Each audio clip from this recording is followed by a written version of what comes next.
To this point in social studies, you have learned about Canada and the building of a strong country. But did you know that before Canada was a country, it was a colony? A colony? What is a colony? Great question. A colony is a territory that is controlled by another country. In the case of Canada, it was both a French colony, which was called New France, and a British colony. But do you know how a territory becomes a colony? Well, it's simple, really. A superpower or really strong country discovers land that they think is valuable and takes it. If anyone tries to stop them, the superpower uses their big armies and their big navies to fight them. Much like a bully on a playground that claims the swings are only for his or her use, and he or she will beat up anyone who tries to use them. So this brings us to our next chapter in our fascinating journey through Canadian history. But by the early 1800s, all colonies in North America were under British control after the British beat the French on the Plains of Abraham. And what did the British win? They won a colony filled with French people, their arch enemies. The French had established a strong settlement in New France and had been there for, you guessed it, about 150 years. So the British do the very British thing and try to assimilate the French. And, of course, they fail miserably. Why? Well, because if the French are anything, they are anything but British. So naturally, the British attempts at assimilation create conflict and distrust with the French. Surprise, surprise! The British solution to this problem?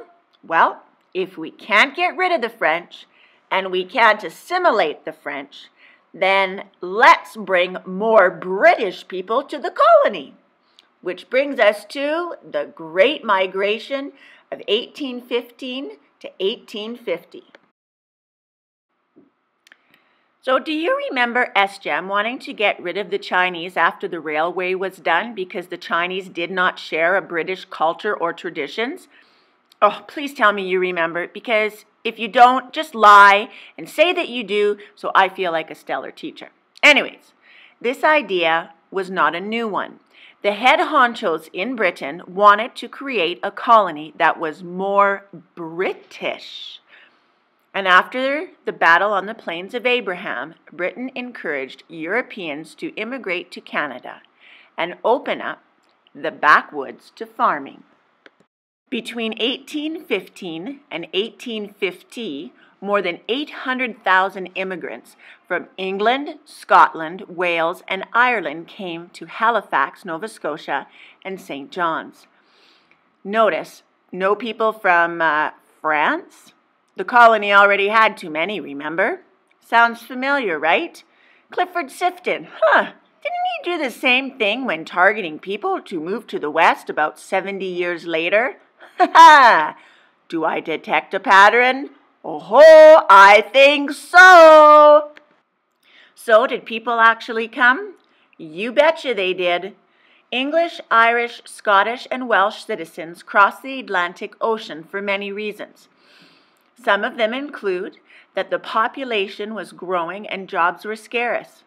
Some farmers had been forced off their land, and many suffered poverty and famine. These reasons are examples of, drumroll please, push factors. So what were the pull factors? Well, ocean travel was safe, and of course the colonies were offered free land, new opportunities, and a better life. Sounds familiar, right? Sounds familiar, right? But as we have already learned, free land and a better life do come at a price, and it is not as rosy and wonderful as it seemed. Remember, kids, if it sounds too good to be true, it usually is. So, here are the things that the head honchos forgot to mention. Number 1. Traveling on ships would be crowded, and forget about the luxury accommodations. You will spend a wonderful 3 months in a dark and filthy hold in the belly of the ship, where disease runs rampant and washroom facilities are literally non-existent. Number 2. The ships setting sail for the colonies in North America were often called coffin ships because so many people died. Yeah, something that you don't want on a travel brochure. If immigrants did manage to survive the trip, passengers were quarantined until germ-free, and then immigrants could start traveling by wagons and boats to reach their plot of land.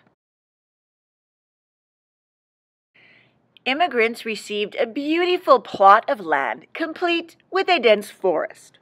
So before they could begin farming, they had to clear the forest. Woohoo! Oh yeah, and did we mention that in addition to the rugged environment, there is a harsh climate too? So, how is all of this information relevant to you? You, a student. You, a student in grade 7. You, a student who is in grade 7, being forced to watch this ridiculous video when you would rather be texting or hanging out. What is the point of all this? Why am I being held against my will to learn about something that happened so long ago? Well, remember at the beginning of the year when you were asked to learn about your family's ancestry? Well, think for a moment about the countries you included on your list. Did any of you have England, Ireland, Scotland, or Wales? It is very likely that more than half the class would have had at least one of these 4, which means had your great-great-grandparents not crossed the Atlantic Ocean, survived the journey, ventured across the colony, and endured many hardships, you would never have existed. Cool, huh? For example, my husband's great-grandparents immigrated from Ireland in 1825 to Nova Scotia. To this day, he has relatives living there. So, how did the arrival of British, including groups from Europe, change British North America? Well, first of all, newcomers opened up vast areas for farming. Second, new industries such as logging and mining emerged. Third, towns were created and employed laborers, servants, doctors, teachers, loggers, and miners. But most important, at least in the eyes of the British, the immigrants brought a British flavor to their communities and followed British customs and traditions. They played British games and spoke English. The solution to there being too many French people had been solved. Remember, if you can't get rid of the French and you can't assimilate them, we will bring more British to the colonies. By 1851, there were more English-speaking people in Upper Canada than French-speaking people in Lower Canada. This forever changed the demographics of Canada and planted the seeds of bilingualism. And is bilingualism not one of the identifying features of Canada? I think so.